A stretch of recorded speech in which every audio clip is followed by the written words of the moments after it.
The midday sun shimmered over the private airfield, casting sharp shadows across the polished floor of the hangar. A sleek white jet stood proudly in the center, spotless, modern, a symbol of luxury and success. Around it gathered a few well-dressed executives, their shiny shoes tapping smartly on the concrete, their laughter crisp and confident. The scent of jet fuel and fresh polish filled the air, the smell of money and power. And then, into this picture-perfect scene walked someone who didn't quite belong. He was an old man, thin, sun-darkened, his shirt faded and torn, his trousers frayed at the edges, and a bent straw hat sat crooked on his head. His weathered hands carried the story of a lifetime of labor. A small leather bag hung from his shoulder, old but sturdy. Heads turned, eyes narrowed, soft laughter rippled through the group. Who let him in here? Someone whispered. To them, he looked like a farmer who had taken the wrong turn, a man out of place in a world of billion-dollar jets and custom suits. Before this story goes any further, if you believe in kindness, in second chances, and in never judging others by how they look, please take a moment to like this video,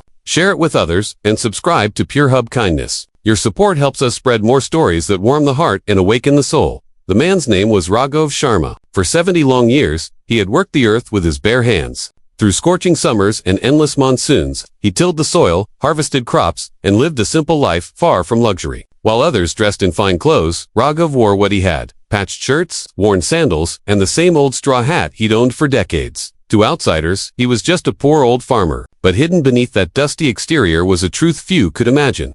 Over the years, Raghav quietly bought lands that others abandoned. He revived them, nurtured them, and turned wastelands into thriving fields. His farms grew and grew, spreading across states, across valleys, until his produce reached markets, not only across the country but beyond its borders. His investments flourished. His patience paid off. Without ever chasing luxury, Raghav became wealthier than the very men laughing at him that day. Still, he remained humble, living simply, teaching young farmers, and finding joy in the whisper of crops swaying in the breeze. As he stood near the jet, one young executive chuckled and said loudly, "Looks like someone wandered in from the fields. What's he doing here?" The others laughed. Raghav only lowered his gaze, not out of shame, but out of quiet strength. He had heard worse before. He remembered the days when bankers mocked his torn clothes, when traders refused to deal with him because he looked too poor. They never saw the man beneath the dust, only the dirt. And then, just as the laughter grew louder, a commanding voice echoed through the hangar. The airport director entered with two assistants and said with respect, "Mr. Sharma, your jet is ready.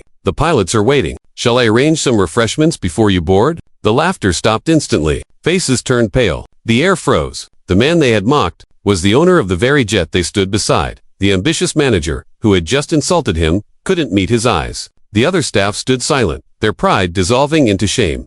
But Raghav said nothing. No gloating, no anger, just a gentle nod. He walked past them, climbed the jet's stairs, and took his seat by the window. As the engines roared to life, he looked outside, his reflection mixing with the clouds and the sky. His thoughts drifted back to the days when his wife stitched his old clothes by lantern light, when his children went to school barefoot, when he nearly gave up after selling his first harvest for almost nothing. Those days had forged him. Those scars had built his strength. The jet soared above the clouds, carrying not just a man, but a lifetime of struggle, faith, and grace. Down below, the people who once laughed stood in silence, realizing a truth that would stay with them forever: never judge a soul by the clothes they wear. True worth isn't stitched in fabric, it's woven into character. As Raghav looked out at the endless sky, he whispered a quiet prayer, not for money, not for fame, but for gratitude. Gratitude for the chance to remain the same humble man he'd always been. He still rose at dawn to walk his fields. He still shared food with the poor. He still built schools where children once had none. That not his jet, not his fortune, was his true wealth. Because real greatness doesn't need to shine. It simply does good.